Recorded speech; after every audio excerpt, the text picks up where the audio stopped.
बिस्मिल्लाहिर रहमानिर रहीम। क़ाल अल्लाहु तआला इन तुक़रिदुल्लाह क़र्दन हसनन युदाइफ़ु लकुम व यग़फ़िर लकुम अल्लाहु शकूरुन हलीम।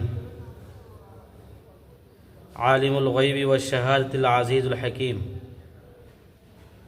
तर्जुमा: अगर तुम अल्लाह जल्ला शानुहु को अच्छी तरह यानी अखलास से कर्ज दोगे तो उसको तुम्हारे लिए बढ़ाता चला जाएगा और तुम्हारे गुनाह बख्श देगा। और अल्लाह जल्ला शानुहु बड़े कदर करने वाली है और अल्लाह जल्ला शानुहु बड़े कदर करने वाला है कि थोड़े से अमल को भी कबूल कर लेता है और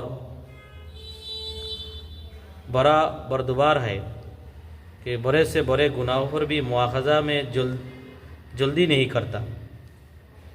फूशिदा और ज़ाहिरी आमाल का जानने वाला है, ज़बरदस्त है, हिकमत वाला है। सूरह तागाबुन।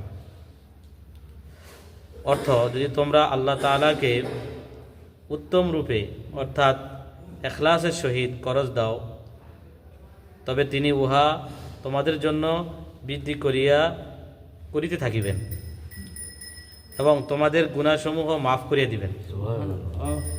বস্তুত আল্লাহ তাআলা অত্যন্ত গুণগ্রাহী অর্থাৎ সামান্য আমলকেও কবুল করিয়া লন, আবার অত্যন্ত ধৈর্যশীল হালিম। হালিম অর্থ কি? ধৈর্যশীল অর্থাৎ বড় হইতে বড় গুনাহের উপর ও শাস্তি প্রদান করিতে জলদি করেন না। মানে বান্দা অনেক বড় অপরাধী করতেছে কিন্তু আল্লাহ পাক কি করে নাই? গোপন এবং প্রকাশ্য আমলসমূহ সম্পর্কে আল্লাহ পাক অবগত রয়েছেন, মহাপ্রাক্রান্ত ও প্রজ্ঞাময়।